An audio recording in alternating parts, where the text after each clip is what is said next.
Right right మళ్ళీ వస్తాను మీ దగ్గరికి. ఎస్ మళ్ళీ వస్తాను. మనతోటి రాజకీయ విశ్లేషకుడు పాపిరెడ్డి గారు ఉన్నారు. పాపిరెడ్డి గారితో ఎస్ మళ్ళీ వస్తాను మళ్ళీ మాట్లాడేది. కానీ పాపిరెడ్డి గారు నమస్తే అండి. నమస్కారం. పాపిరెడ్డి గారు, రైతుకు భరోసా ఇచ్చి కాంగ్రెస్ పార్టీ రైతుకి అన్న మాటని నెరవేర్చుతుంది అని చెప్తున్న మాటని ఎలా చూస్తారు మీరు? ఇప్పుడు మళ్ళీ ఈసారి ఇప్పుడు సీజన్ మొదలైంది కాబట్టి 2025 ఈ రైతు భరోసా లేదా రైతు బంధు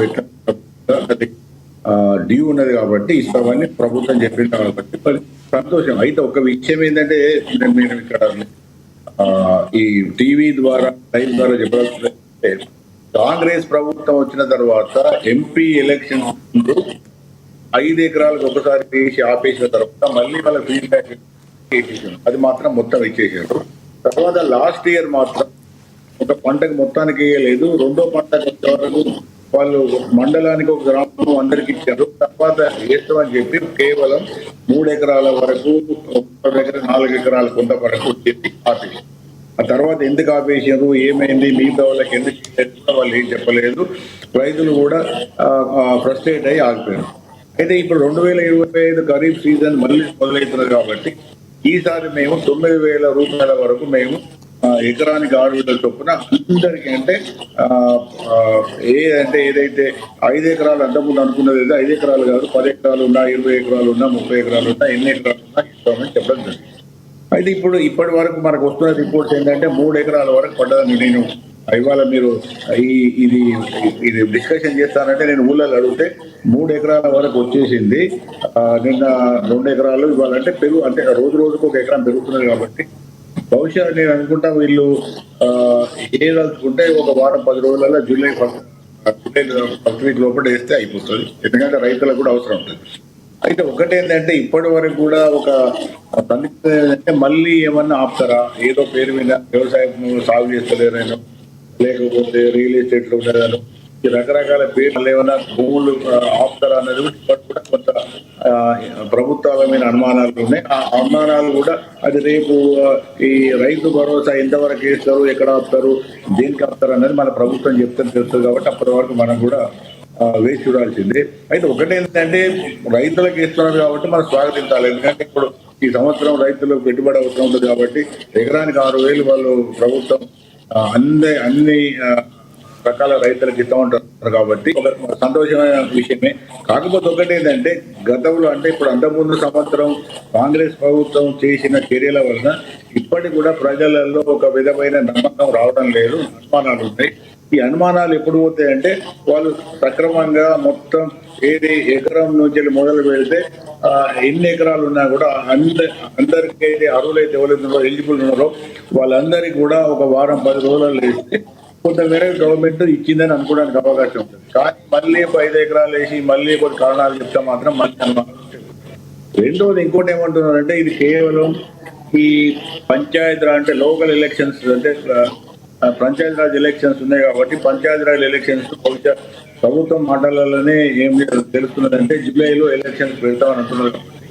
ఆ ఎలక్షన్స్ కోసమే ఈ రైతు భరోసా లేదా రైతు బంధు ఇస్తున్నాడు. ఎందుకంటే ఈ మాట గట్టిగా నమ్మడానికి అవకాశం ఉన్నదంటే ఇదే కాంగ్రెస్ ప్రభుత్వం వచ్చిన తర్వాత 2023లో మొదలు విడత వేసినప్పుడు 5 ఎకరాలకి ఆపేసింది.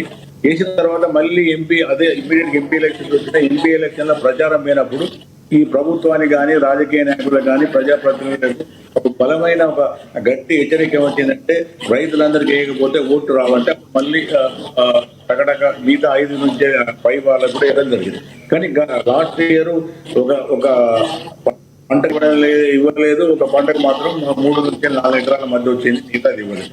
ఈ సంవత్సరం మళ్ళీ ఇస్తూ ఉంటారు. ఇప్పుడు శివలాల్ యాదవ్ గారు శివలాల్ గారు ఒక విషయం ఏంటంటే మీరు 5 ఎకరాలకు ఇస్తారా, ఎంతకి ఇస్తారో ఒక పాలసీ చేసుకోండి. ఒక దున్నే వాళ్ళకి ఇస్తారా, దున్నని వాళ్ళకి ఇయ్యరా, లేకపోతే 5 ఎకరాలకు ఇస్తారా. ఇప్పుడు కేసీఆర్ ప్రభుత్వం ఒక పాలసీ వాళ్ళు వేసింది. వాళ్ళ ఎకరాల నుంచి వెళ్ళి ఎన్ని ఎకరాలు ఉన్నా కూడా మేము ప్రతి పంట అంటే ఖరీఫ్ 5,000 రబీకి 5,000 అని వాళ్ళు అన్నారు. ఆ విధంగానే వేసుకుంటే 2023 వరకు వచ్చింది. అంటే ఒక విధానం అన్నది నిరంతరంగా నడిచింది కాబట్టి రైతులకు కూడా భరోసా ఉంటే రైతు బంధు అన్నారు. ఇప్పుడు మీరు రైతు బంధు అనేది అప్పుడు నిరంతరంగా వచ్చింది సార్. మిగతా స్కీమ్స్ కానీ మిగతా ఏమైనా ఫెయిల్ అయినప్పటికీ కూడా ఇది మాత్రం సక్రమంగా వచ్చింది. కానీ కాంగ్రెస్ యొక్క రికార్డు చూస్తే 2023 తర్వాత నుంచి వెళ్ళి మొత్తం మీద 5,000 రూపాయలు, అది కూడా 7,500 ఇవ్వలేదు. మీరు అనుకున్నట్టు ప్రణాళిక చెప్పినట్టు 5,500 పోయింది. ఒకటే పంటకు 5,000 ఇచ్చారు. ఆ తర్వాత మళ్ళీ గత సంవత్సరం అంటే 24 ఖరీఫ్కి ఇవ్వలేదు, రబీకి ఇచ్చి కొంత ఏదో 3-4 ఎకరాలకు వేసారు. కొన్ని మండలాలు అది కూడా రాలేదు. కాబట్టి ఇటువంటి అన్సర్టనిటీ అంటే మీరు ఇస్తారా ఇయ్యరా ఎంత ఇస్తారు, ఒక్కొక్క మంత్రి ఒక్కొక్క నాయకుడు ఒక్కొక్క దానికి మాట్లాడుతుంది. 5 ఎకరాలు ఒకరు అంటారు, లేకపోతే కౌలుదారులు ఒకరు అంటారు. మీరు ఎవరైనా ఇవ్వండి, ఒక విధానం అన్నది విధానాలు చేసి ఇదో ఈ ఖరీఫ్కు ఈ విధానం ప్రకారం ఇచ్చేస్తాం, ఇదే విధానం మళ్ళీ రబీకి ఉంటుంది, మళ్ళీ ఖరీఫ్కి ఉంటుంది, రబీకి ఉంటుంది. మా ప్రభుత్వం ఉన్నంత సేపు ఉంటుంది. 5 ఎకరాలకు ఇస్తారా, 4 ఎకరాలకు ఇస్తారా, ఈ మిగతా ఇవ్వకపోతే వాళ్ళు రైతులు ఏం నిర్ణయించుకుంటారు. ఇప్పటి వరకు కూడా నా ఉద్దేశంలో మీరు 7,500 అన్నారు, 7,500 నుంచి 6,000 చేశారు. 6,000 కూడా సరిగ్గా ఇవ్వడం లేదు. కాబట్టి ఒక విధి విధానం సక్రమంగా తయారు చేసి రైతులకు ఏదో భరోసా అని అంటున్నారు. ఆ భరోసా అనేది వచ్చినట్టు చేస్తే రైతులు మీ పట్ల విశ్వాసంగా ఉంటారు, నమ్మకం ఉంటారు. కానీ కాకుండా ఇది కేవలం ఎలక్షన్స్ ఎత్తుగాడో ఎలక్షన్స్ కోసం ఇస్తామంటే మాత్రం రైతులు కానీ ప్రజలు కానీ ప్రభుత్వం కానీ తెలియకోలేదు. ఎందుకంటే మీరు ఒక అందుకు వస్తాను, తెలంగాణలో సామెత ఉంటుంది, మీరు ఒక అందుకు వస్తే మేము ఒక అందుకు అవుతాను అనే లెవెల్లో కూడా ప్రజలు ఉంటారు. కాబట్టి అట్లా కాకుండా ప్రజల విశ్వాసాన్ని దూరంగా ఉండడానికి ఈ స్కీమ్ను ఒక పద్ధతి ప్రకారం ఒక ట్రాన్స్పరెంట్ ఏంటంటే ఎటువంటి దాపరికాలు లేకుండా, ఎటువంటి దాగుడు మూతలు లేకుండా, డబల్ మీనింగ్ లేకుండా, ఇష్టం వచ్చినట్టు మాట్లాడకుండా, ఒక్కొక్క మంత్రి ఒక్కొక్కసారి మాట్లాడకుండా ఒక ఖచ్చితమైన విధి విధానాలు నిర్ణయించి చేస్తే ప్రజలందరూ ముఖ్యంగా రైతాంగం సంతోషిస్తుంది, ప్రభుత్వం కూడా బాగుంటుంది. రైట్, మళ్ళీ వస్తా సార్ మీతోటి.